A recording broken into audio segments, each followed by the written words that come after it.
ስብሰባው እየተመራ የነበረው በፈቃዱ ተሰማና በሽመልስ አብዲሳ ነበር። በድንገት ግን አብይ አህመድ የመከላከያ ሬንጀራቸውን ለብሰው ገቡ። ነገሩ ግራ አጋቢም አስደንጋጭም ነበር። አለባበሳቸው ወታደራዊ ነው።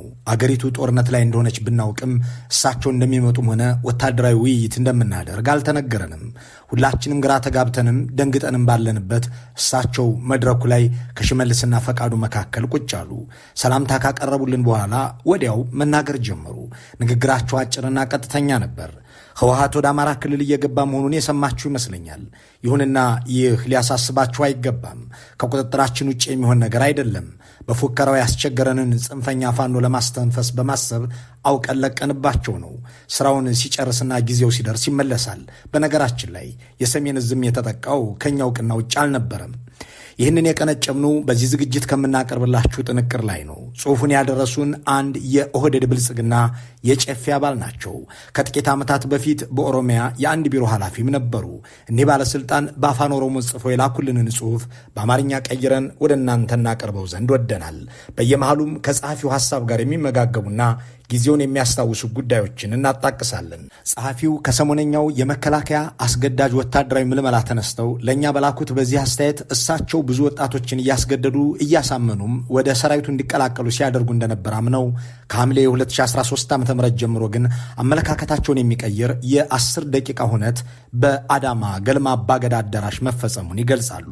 በዚህ ለመጀመሪያ ጊዜ በአደባባይ እንዲሰማ ባደረጉት መረጃ ላይ ተመስርተውም እኛ በመከላከያው ላይ የሰራነውን ወንጀል ሕግና ታሪክ ቢተወን ራሱ ፈጣሪ የሚለቀን አይመስለኝም በማለት በዝርዝር ያብራራሉ። ይህንን ጽሑፍ የምጽፈው 2500 ሰዎችን ምስክር አድርጌ ነው ይላሉ። ወደዚያች ወደ ሐምሌ 2013 የ10 ደቂቃ ስብሰባ ከመሻገራቸው በፊት መከላከያውን ለማፍረስ የተጀመረውን ጉዞ በማስቀደም ይጀምራሉ። ይህንን አስደናቂ መረጃ ወደ እናንተ እናደርሰው ዘንድ ወደናል። መከራከሪያዎቹም ሆኑ መረጃዎቹ የኒህ ቤተኛ ባለስልጣን እንጂ የኢትዮ ፎረም አለመሆናቸውን ግን ከወዲሁ እንገልጻለን። ጸሐፊው አለቃቸውን ጠቅላይ ሚኒስትሩን ማለት ነው አንተ እያሉ የገለጿቸው ቢሆንም በዚህ ዝግጅት ግን ፈቃዳቸውን ጠይቀን በአንቶታ ቀይረነዋል። የኒህን ከፍተኛ ባለስልጣን የቁጭት ጽሑፍ ወደ እናንተ እናንደርሰው ዘንድ ስንፈቅድ ስማቸውን የመደበቅ ግዴታ ግን ተጥሎብናል። እናም ስማቸውን ለዚህ ዝግጅት ስንል አቶ ስማቸው እያልን እንጥራቸው። አቶ ስማቸው እንዲህ ይጀምራሉ። እርካብና መንበር በተባለው መጽሐፋቸው የሚፈልጉትን ንገራቸውና ወደምትፈልገው ወስደህ ጣላቸው ብለው የጻፉልን አብይ አህመድ ይህንን ስልት ቋሚ የፖለቲካ መሳሪያቸው አድርገውት ቀጥለዋል። በተለያዩ ጊዜያት ተጠቅመውበትም እዚህ ደርሰውበታል። ይሁንና በመከላከያ ሰራዊቱ ላይ ይህንን አደገኛ ስልታቸውን ይፈጽማሉ ብሎ የሚያስብ ብዙ ይሆናል ብዬ አልገምትም። የእሳቸውን ስልጣን ለመጠበቅ የሚሞተውን የእኛን ድሎት ለመጨመር የሚቆስለውን ሰራዊት በሴራ እንዳልቅ ይፈርዱበታል ብዬ አስቤም አላውቅም ነበር። ሐምሌ አጋማሽ 2013 ዓ.ም 2500 ሰዎች በተሰባሰብንበት አዳራሽ በድንገት መጥተው ለ10 ደቂቃ ባደረጉት ንግግር ወንጀላቸውን ራሳቸው እስኪነግሩን ድረስ በፍጹም እንዲህ ያለ ጭካኔ ይኖራቸዋል ብዬ አስቤ አላውቅም። ከዚያ ንግግር በኋላ ነው አብይና መከላከያው ያላቸውን ግንኙነት የበለጠ ለማጥናትና ለመከታተል የሞከርኩት። ያችን አሰቃቂ 10 ደቂቃ ከማንሳቴ በፊት ወደ 2011 ዓ.ም ተመልሼ አንዳንድ ጉዳዮችን ላስታውስ። በዚያ ሰሞን አብይ ከመከላከያ ውስጥ በዛ ያሉ የትግራይ ተወላጅ አመራሮችን አሰናብተዋል። አንዳንዶቹም በራሳቸው ፈቃድ እሱ አይመራንም በሚል እብሪት ትተው ሄደዋል። እንዳም ሆኖ የሰራዊቱ ኢታማዦር ሹም ጄኔራል ሰዓረ የትግራይ ሰው ናቸው። ብዙዎቹ እንደሚናገሩት ጄኔራል ሰዓረ የተላላኪነት ሰብዕና አልነበራቸውም። አብይ ደግሞ መከላከያውን ዱላቸው ማድረግ ይፈልጉ ነበር። በራሳቸው ትጋትና ብቃት እስከ ኢታማዦር ሹምነት የደረሱት ጄኔራል ሰዓረ በሰራዊቱ የሚወደዱ ከመሆናቸው በተጨማሪ ስልጣናቸው የሚመነጨው ከጦሩና ከሕገ መንግስቱ ነው ብለው የሚያምኑ ሰውም ነበሩ። እናም ጠቅላይ ሚኒስትሩ እሳቸውን ለማንሳት ምክንያት አጡ። ያኔውን ጄኔራል ብርሃኑ ጁላን ደግሞ መሾም ይፈልጋሉ። ብርሃኑ በዚያን ወቅት ከመከላከያ ሚኒስቴር ወጥተው ቢሮአቸውን ጠቅላይ ሚኒስትሩ ቢሮ አድርገው ነበር ማለት ይቻላል። ምክትል ኤታማዦር ሹም ቢሆኑም ከአብይ ጋር ከመዋላቸው ብዛት ራሳቸውን እንደ ኤታማዦር ሹምም ቆጥረው ነበር። ሆኖም ጄኔራል ሰዓረ ጦር ውስጥ ብርሃኑ ጁላ እንዲፈተፍቱ እድል አልሰጧቸውም። በትክክልም ሰራዊቱ ያኔ ሰላም እንዲያስከብር ይምጣልን እየተባለ በየአካባቢው የሚጠራ ትቶና ይሂድ እየተባለም የሚለመን እንጂ እንዲህ እንደ ዛሬው ይውጣልን አይምጣብን የሚባል አልነበረም። ጄኔራል ሰዓረ ሰራዊቱን በህዝብ የሚወደድና የሚታመን እያደረጉት እሳቸውም በጦሩ የሚፈሩም የሚከበሩም እየሆኑ መቀጠላቸው ለእኛ ሰዎች ለአብይና ብርሃኑ የሚዋጥም የሚጥምም አልሆነም። በመጨረሻ ጄኔራል ሰዓረ በዚያው ዓመት ሰኔ 15 ተገደሉ። ገዳያቸውም የጎንደር ተወላጁ ጠባቂያቸው እንዲሆን ታስቦ ተሰራ። ይህ የተደረገው የአማራና የትግራይ ግጭት ስር እንዲሰድ ለማስቻል እንደነበር የሚያነሱ የኛ ሰዎች በዚያን ዕለት የትግራይ ህዝብ ሆ ብሎ ተነስቶ ጎንደርን ይወራል ብለን ጠብቀን ነበር እያሉ ዛሬም ድረስ ይናገሩታል። የሆነው ሆኖ ሰራዊቱ ላይ ትልቅ ክህደት የተፈጸመው ጄኔራል ሰዓረን በመግደል ነበር። ይህ ከሆነ ከጥቂት ወራት በኋላ አብይ የኦህዴድ ማዕከላዊ ኮሚቴ አባላትን ሰበሰቡን። ስልጣንን ስለማደላደልና አገርን ስለመቆጣጠር ብዙ ካብራሩ በኋላ አንዳንድ ካልኩሌሽኖችንና ሴራዎችን ሰርተን የትግራይ ሰዎችን ከመከላከያው አጸዳን፣ ግን አላልቃሉ በማለት ተናገሩ። ካልኩሌሽንና ሴራ ያሉት የጀነራል ሰዓረን ግድያ እንደነበር ያልገባው ሰው ከመካከላችን የነበረ ስለመሆኑ አላውቅም። በአጠቃላይ ግን ይህ መንግስት በመከላከያው ክህደትና ወንጀል መፈጸም የጀመረው የጦሩን ጠቅላይ አዛዥ ጀነራል ሰዓረን እንዲገደሉ በማድረግ ነው። በሁሉም አውደ ውጊያ የተመሰከረለት ፕሮፌሽናል አርሚ መገንባት የመንግስታችን ቀዳሚ ፍላጎት ነው።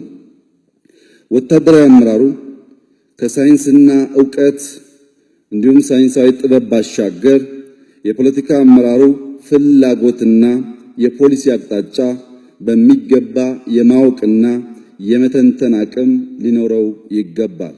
ጠቅላይ ሚኒስትሩ ጄኔራል ሰዓረን ከኋላቸው አቁመው የፖለቲካ ማስፈጸሚያ የሚሆን ጦር ገነባለሁ የሚሉት በ2010 መጨረሻ ነበር። በ2011 መጨረሻ ደግሞ ለዚሁ የፖለቲካ ማስፈጸሚያነትና አዲስ ሰራዊት ግንባታ ሂደት አይጠቅሙም የተባሉት ጄኔራል ተገደሉ። የአቶ ስማቸው ጽሑፍ ግን ወደ 2013 ይመለስና እንዲህ ይቀጥላል።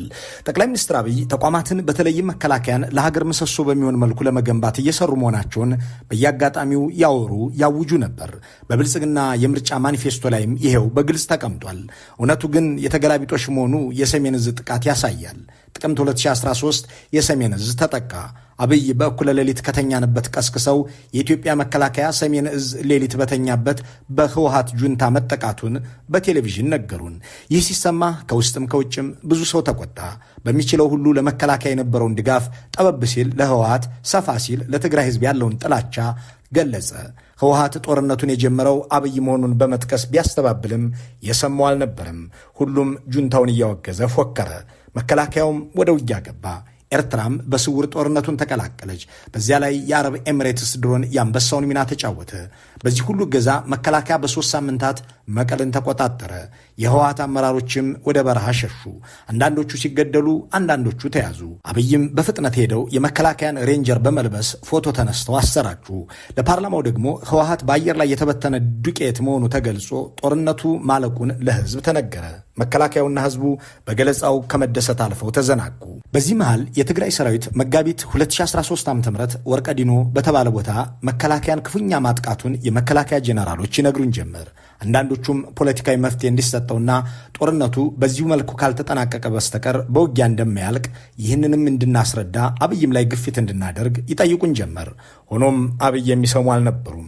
የሆነው ሆኖ መከላከያ ከባድ የሚባል ሁለተኛ ኪሳራን በዚህ አስተናገደ። ይህ ግን ለህዝብ አልተገለጸም። በዚያ ወደ ውጊያ 10 ሺዎች ሲገደሉ ብዙዎች መማረካቸውም ተሰማ። ይህ ሽንፈት የኃይል ሚዛኑን ቀየረው። የትግራይ ሰራዊት የበላይነትን አገኘ። ሰኔ መጨረሻ አካባቢ ደግሞ አብይ የጥሞና ጊዜ በሚል መከላከያ ትግራይ ለቆ እንዲወጣ መወሰኑን አወጁ። ጉዳዩ ግን ትግራይን በመልቀቅ አላበቃም። የትግራይ ሰራዊት መከላከያን እያባረረ ወደ አማራና አፋር ክልሎች ዘለቀ። ሁኔታው ብዙዎችን አሰጋ። መደናገጥ በሁላችን ላይ ሆነ። ግራ ተጋባን። አሸነፍን አልተባለም ነበር ወይ? ጨርሰነዋል ተብሎ የተነገረን ነገርስ? እጅግ አስጨናቂ ክረምት ሆነብን። በትክክልም በዚያች ዕለት ሰኔና ሰኞ ገጠሙብን እያለ የሚቀጥለውን የጸሐፊውን ሐሳብ ገታ እናድርግና አንድ ነገር ለማስታወስ አጋጣሚውን እንጠቀምበት። መከላከያው ከትግራይ የወጣው ጸሐፊው እንዳሉት ለህዝብ የጥሞና ጊዜ ለመስጠት አስቦ ሳይሆን ተሸንፎ መሆኑን ጠቅላይ ሚኒስትር አብይ የመንግስት ጋዜጠኞችን ሰብስበው ሰኔ 22 2013 ዓ.ም ተናግረዋል። አሸንፊዋለሁ ሲሉ የነበረው ጦርነት ተቀልብሶ ደብረ ብርሃን አካባቢ ሲደርስም ተደማሪ ደጋፊዎቻቸው ሙሲያችን የት ገቡ፣ መከላከያውስ ምን እያደረገ ነው ወዘተ የሚል ጩኸት ሲያበረክቱ ጠቅላይ ሚኒስትሩ በብስጭት እናንተ ለምን አትሞቱም የሚል ምላሽ ይዘው ብቅ አሉ። ሁሉም ደግሞ ጠያቂ መከላከያ ምን እያደረገ ነው የሚል ጎረምሳ ለምን ሄዶ አያደርግም? ማን ነው መከላከያ በየቦታው ለሱ ለመሞት ፈርሞለት እሱ ተቀምጦ